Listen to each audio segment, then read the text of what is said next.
Dear students, welcome to online class in final. Today we will discuss about the poem Dover Beach, written by Matthew Arnold. First of all, we discuss about the poet, and as a poet we find clarity of expression, gravity and dignity of thoughts in his poems.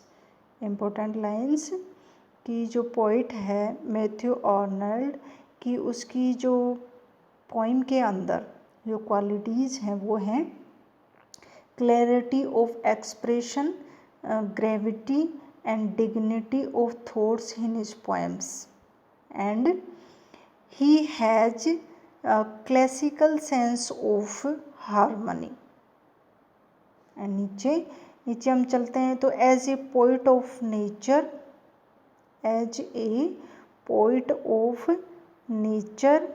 But is not a nature worshipper like Wordsworth.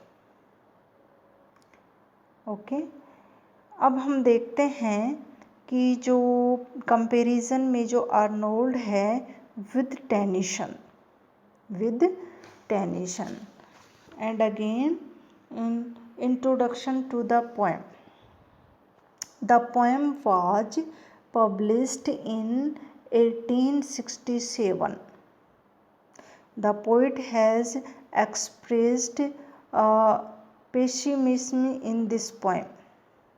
मतलब एक निराशावादी इस poem के अंदर जो pessimism निराशावाद व्यक्त करता है. The world is full of misery. और जो संसार है वो दुख से भरा हुआ है. तो यहाँ पर देखिए जो मैथ्यू आर्नोल्ड है इस पोएम के अंदर कि वो बताता है कि but in olden times when had faith and love for each other but that they have now lost and instead fight with each other. कि प्राचीन काल के अंदर लोग एक दूसरे से प्रेम करते थे, फेथ करते थे, लव करते थे, बट किंतु अब उन्होंने ये चीज़ खो दी है. They have lost fight which each other, एक दूसरे से लड़ते हैं.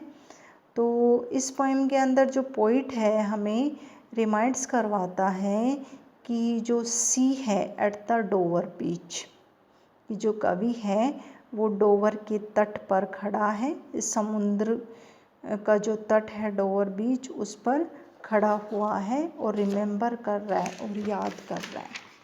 तो today we will discuss about the first stanza. In first stanza, the sea is calm tonight, the tide is full, the moon lies fair upon the straits on the French coast, the light gleams and is gone, the cliffs of England stand glimmering and vast out in the tranquil bay. Come to the window, sweet in the night air, only from the long line of spray where the sea meets the moon blessed land. First stanza, इसमें जो काम है, काम का मतलब है peaceful, शांत. Straight का मतलब है narrow passage of water connecting two seas of large. मतलब जो दो समुद्रों को जोड़ने वाली जो जलीय मार्ग होता है उसको स्ट्रेट बोलते हैं. कोस्ट का मतलब होता है तट. एंड ग्लैम्स का मतलब हो शाइनिंग करना. क्लिफ्स का मतलब होता है स्टेप रॉक, जो चट्टान, जो ढाल चट्टान होती है उसको क्लिफ्स बोलते हैं. ग्लैमरिंग का मतलब होता है शाइनिंग फेंटली, मंद रूप से चमकना. वास्ट का मतलब होता है विशाल. और ट्रैंक्विल का मतलब होता है काम, शांत. बे का मतलब होता है खाड़ी. स्प्रे का मतलब होता है पानी के छींटे. और मून ब्लेंस्ड का मतलब है made white by moon light. तो यहाँ पर देखिए जो फर्स्ट स्टेंजा है उसमें ये है कि वन नाइट, एक रात, the poet is standing near the shore at Dover, कि जो पोइट है वो समुद्र के डोवर बीच तट पर खड़ा हुआ है। The moon is shining in the sky, वो जो चंद्रमा है वो आसमान के अंदर चमक रहा है। Its light is falling over the whole state of Dover, कि जो लाइट है वो मंद मंद मतलब प्रकाश से प्रकाशित हो रही है। और यहाँ पर जो फ्रेंच कोस्ट है is also shining dimly in the moon light, कि जो फ्रांस का जो समुद्री तट है वो चांदनी से मतलब उस पर ज़्यादा चांदनी नहीं गिर रही बल्कि डीम है, थोड़ा सा धुंधलापन है। As the moon as change position in the sky, और ये सब चीज़ें किस लिए हैं कि जब मून अपनी जो डायरेक्शन है, अपनी जो पोजीशन आसमान के अंदर चेंज कर लेता है तो फिर वो उस पर उसकी रोशनी पर असर पड़ता है। तो यहाँ पर जो इंग्लैंड का जो तट है समुद्र का वो शांत जल चांदनी से चमक रहा है। और ये जो हमारा जो विजिट है, जो दृश्य है एक, वो ऐसा लग रहा है कि बड़ा ही सुहाना है, ग्लैमरिंग एंड वास्ट, और out in the tranquil bay come to the window. तो यहाँ पर जो पोइट है अपनी जो बिलेविड है उसको, अपनी जो बिलेविड है उसको बुलाता है टू द विंडो और look at the beautiful sight. तो यहाँ पर देखिए जो फ्रेंच की कोस्ट की बात हो रही है और जो इंग्लैंड कोस्ट की बात हो रही है कि वहाँ पर जो वाटर है वो कैसे मतलब चांदनी चमक रही है उस पर, और ये ब्यूटीफुल जो साइट है वो इंजॉय कर रहा है। और पोइट अपनी बिलेविड को बुलाता है विंडो से और इस ब्यूटीफुल साइट को देखने के लिए कहता है।